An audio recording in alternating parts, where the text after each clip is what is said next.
The basic elements of music, lesson 19, dynamics, presented by SARAHTIM Music Publishing. Okay, working our way down the list, number 19, dynamics. And this is the worksheet. We'll start at the end of the lesson. So these are the symbols we want to get you acquainted with. A lot of musical terms are from the Italian language. So we have piano, which is soft. So we borrow the P from the word piano. If we want something very soft, we say pianissimo. If we want something very, very soft, then we say piano pianissimo. Medium soft, we would say mezzo piano. Medium loud, mezzo forte. Loud, forte. Very loud, fortissimo. Very, very loud, forte, fortissimo.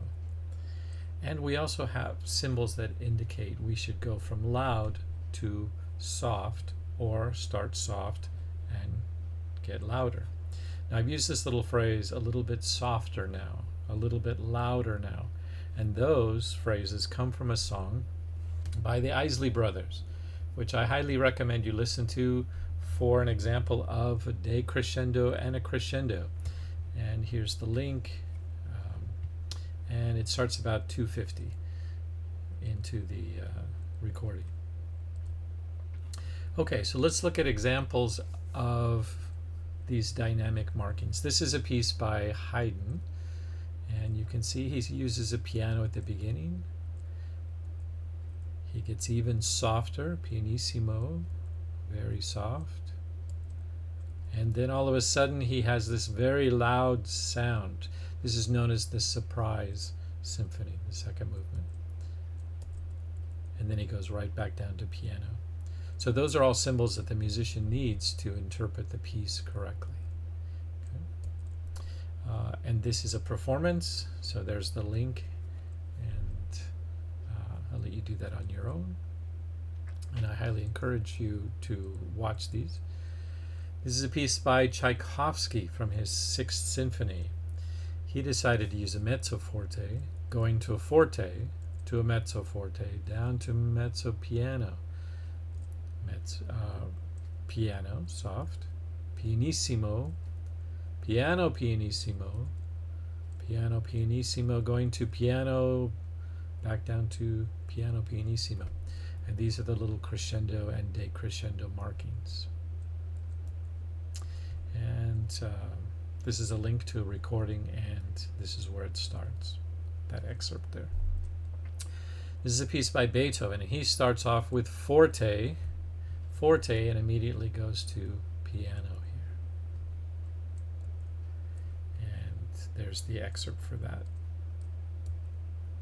This is a piece by John Adams, and he decided he wanted forte fortissimo, very, very loud.